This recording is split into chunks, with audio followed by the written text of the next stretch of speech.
देखिए हमारे बहन जी आपके लिए बहुत सुंदर सोहर गीत ले आए हैं, कैसा लगा बताइएगा। अंगना में ठाड़ी नदिया हो तखन गनमा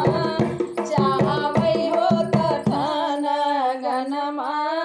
चावई हो मोरी बहिनी मोरी भाभी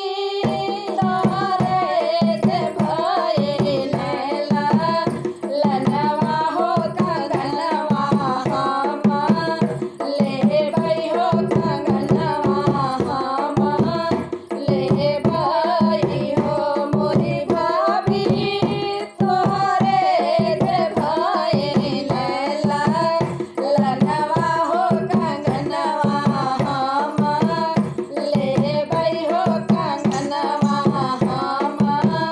ले भई हो मोरी भाभी